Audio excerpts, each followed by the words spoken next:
కరీంనగర్ జిల్లాలో తీవ్ర విషాదం చోటు చేసుకుంది. ఇటీవల భార్య ఆత్మహత్య చేసుకోవడంతో తీవ్ర మనస్తాపానికి గురైన ఓ పోలీస్ సబ్ ఇన్స్పెక్టర్ బలవన్మరణానికి పాల్పడ్డాడు.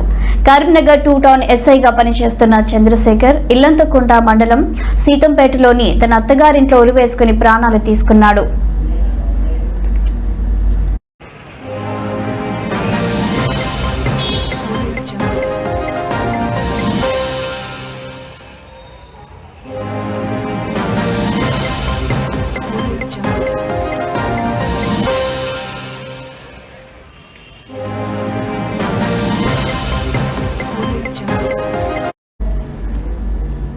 వివరాల్లోకి వెళితే సీతంపేటకు చెందిన దివ్యకు చంద్రశేఖర్కు 2016లో వివాహమైంది. వీరికి 2 కుమారులు ఉన్నారు.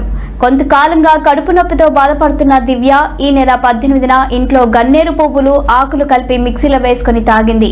ఈ విషయాన్ని తన తల్లిదండ్రులకు ఫోన్లో చెప్పడంతో కుటుంబ సభ్యులు ఆమెను హైదరాబాద్లోని ఆసుపత్రికి తరలించారు. అక్కడ చికిత్స పొందుతూ ఆమె మృతి చెందింది.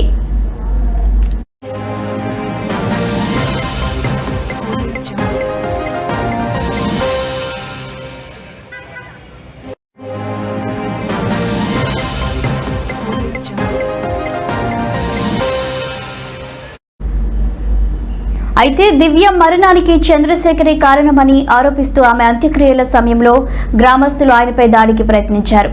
ఆ సమయంలో దివ్య తండ్రి జోక్యం చేసుకుని గ్రామస్తులను నివారించడం గమనార్హం.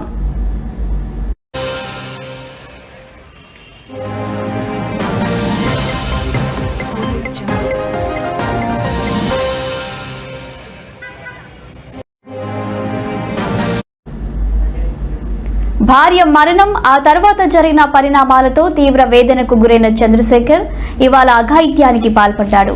కొన్ని రోజుల వ్యవధిలోనే దంపతులిద్దరూ మరణించడంతో వారి గ్రామంలో విషాద ఛాయలు అలుముకున్నాయి.